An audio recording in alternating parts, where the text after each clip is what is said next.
Alright, true believers, welcome to the Freedom to Draw Unsolved Mysteries Day today. And we want to thank the guy above for letting us wake up this morning and giving us another day on this beautiful earth. And today we're going to delve into a unexplained death from the 1970s. For 50 years, this has been an unexplained death of a little boy from Darby, Pennsylvania, who went to camp and then wound up dead. This is the case of Terry Bowers, guys. And like we say, if you have any information on this case or any other cases that we put on this show, please contact these places right here. True believers, we're about to get into this case, so strap yourself in. This is a case of Terry Bowers, the unexplained death of this little 11-year-old boy Scout. Strap yourselves in, true believers. About to enter the world of the Freedom to Draw Unsolved Mysteries. Alright, so this is National Duran Duran Appreciation Day. So we're going to put some Duran Duran in that background as we talk about this case and we draw it at the same time, guys. This is the best image I could get of Mr. Terry Bowers. And I'm going to start off with an article from 2019. Now, I'm not making fun of this morbid curiosities article, but I want to show you how the facts can get jacked up, and any little jacked up fact can turn the case like 180 degrees. It's very important to get the facts straight in these cases if you're going to report on them. So this is the story of Terry Bowers.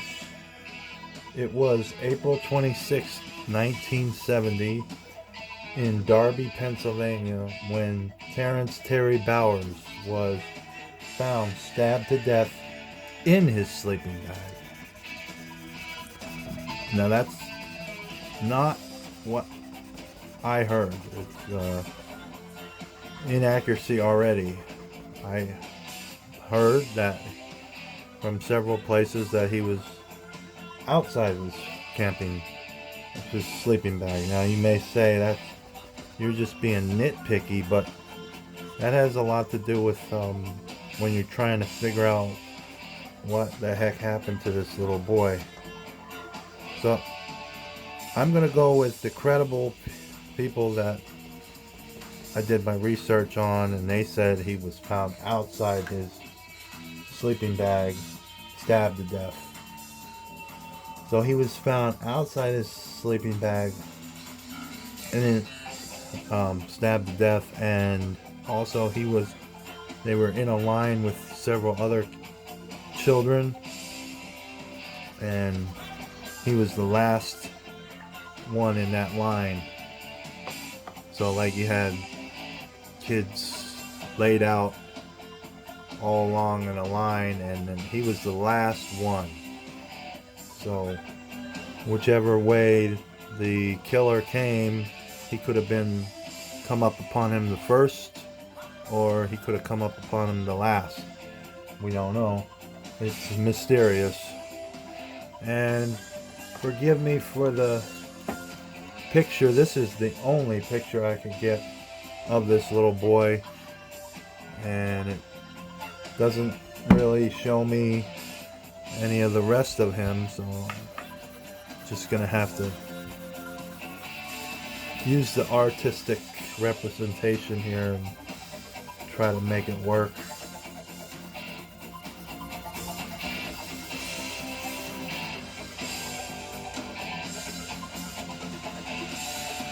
He was on a camping trip with his fellow scouts, Troop 275 from Darby's Blessed Virgin Mary Church. It was a Friday, April 24th. 24 boys and 6 instructors headed to a camping trip at St. Basil the Great Catholic Church in Kimberton, Pennsylvania. For people unfamiliar with Kimberton, Pennsylvania, it is on the way towards Philly, but it's not right in Philly. It's more of like a real suburb of Philly.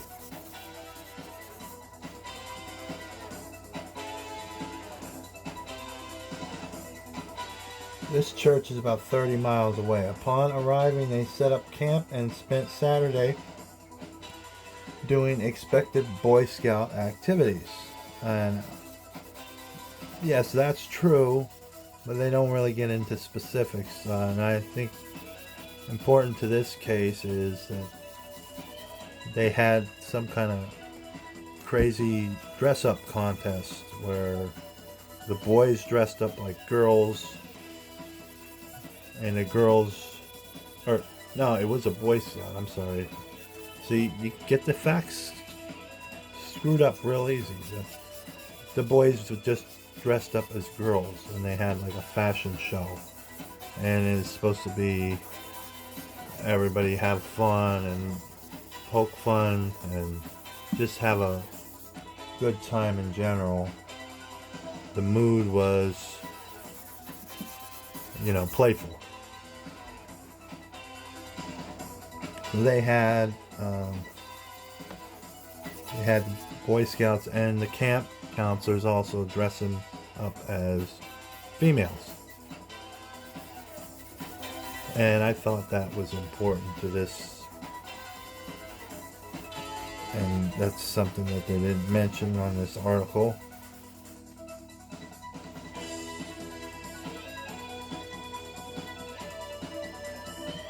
And no one noted seeing anything strange that day. And at about 7:30 a.m. on the 26th, Terry's body was found in his sleeping bag. Again, they said in his sleeping bag. He was found outside his sleeping bag in a pool of blood, stabbed 4 or 5 times. I believe it was 4 times. So not many times. He was stabbed in his back, in his right arm, and his chest, and the wounds were 3 inches deep. Now that's correct. It was suspected he was stabbed an hour or less before he was found. I don't buy into that either, because the killer is not gonna do this in the daylight, and around 6:30, they said 7:30, that's an hour before 6:30 a.m.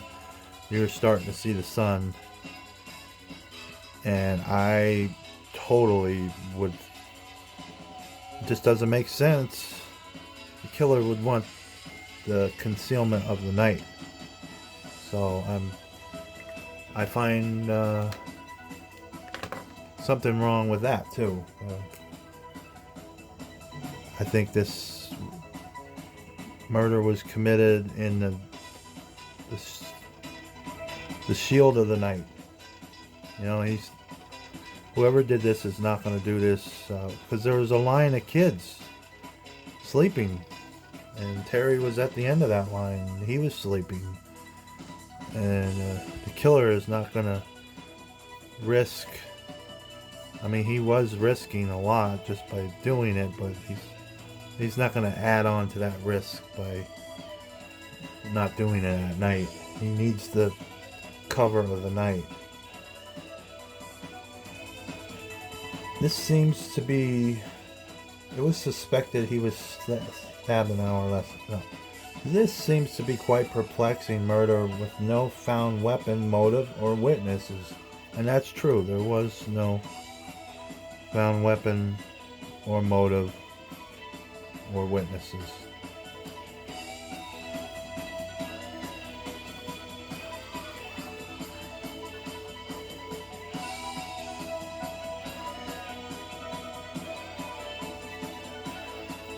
While someone did recall seeing a car on the campsite that morning, they could not recall a description or even a color.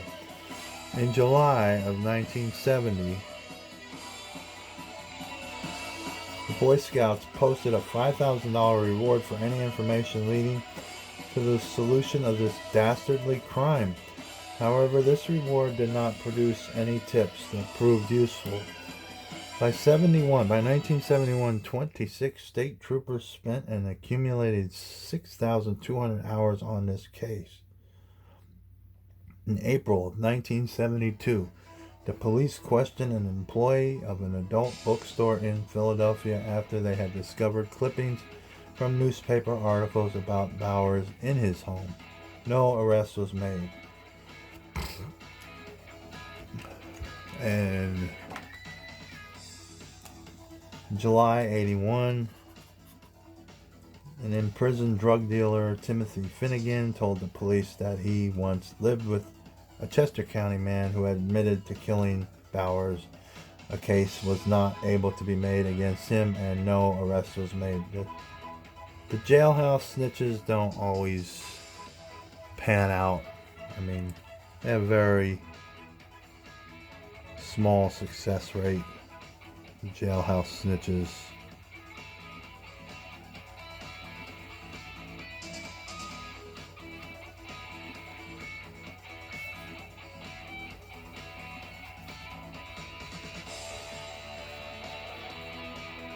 As we listen to Duran Duran, it's Duran Duran Appreciation Day.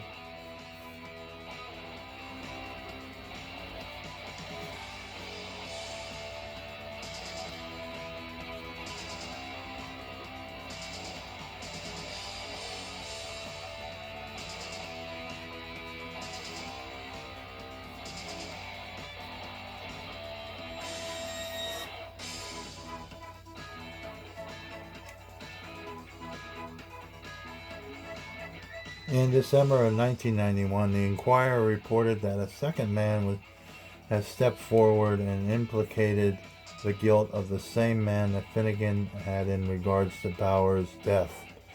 Bowers' mother begins to have suspicions that Terry was murdered by a pedophile who accidentally killed him because he looked like a boy that he had molested, who had backed out of the camping trip unexpectedly.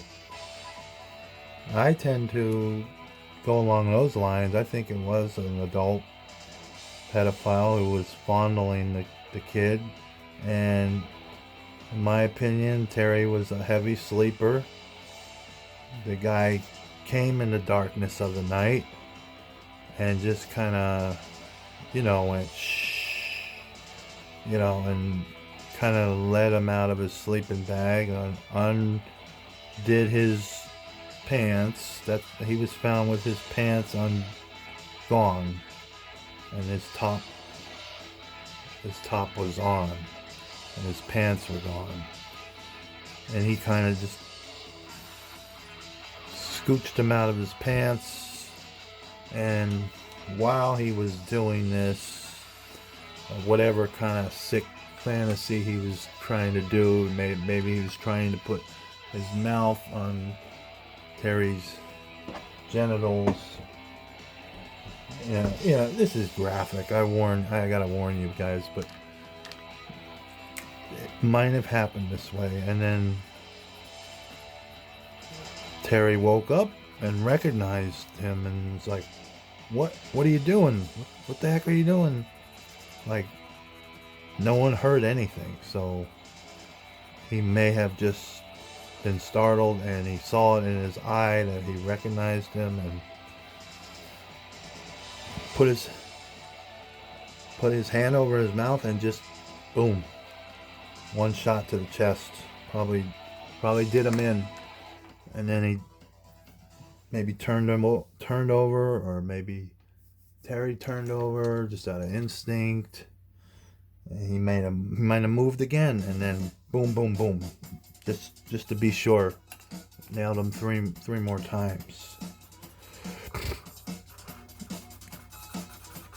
And it probably was someone that didn't intend to do this and was not a killer, but they panicked.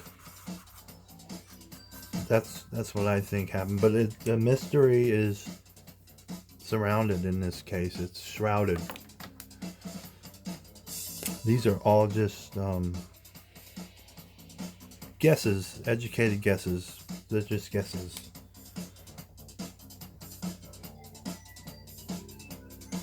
In 2012, it was discovered that Lawrence Wakely, who is now serving time at a state prison in Huntington, admitted to the murder, stating it was because he had been kicked out of the Boy Scouts. This was stated in 1971, but never reported to the police because his story did not check out and he failed a lie detector test. Failure of a lie detector test is a flawed reason to dismiss a confession, considering lie detector tests do not have a very high level of scientific validity, and that's true. Police also reported it was dismissed because he was not all there mentally and he could not give the specifics in the case. And it's clear that he was just lying for attention or trying to cut a deal. Again, like I said, the jailhouse snitches do not have a high success rate in trying to give closure to these poor victims' family members. I feel for Terry Bowers' family. This kid was only 11 years old. Somebody took his life that night. Messed up.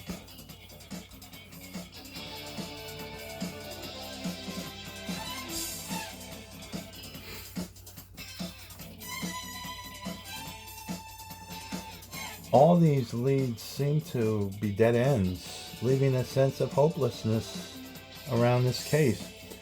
Terry died at age 11 and was 4 feet 7 inches, weighing in at 80 pounds. Death at such a young age feels intangible. Terry's family feels confident someone in the troop knows something, and I agree with that. So this article isn't all wrong, and has yet to give up hope in finding an answer even over 50 years later. Like we put on in the beginning, if you guys have any information on this case, you need to contact these places, and I'll show them to you again. As of now, this is the best representation I can get of Mr. Bowers. He does not have a lot of pictures on the internet.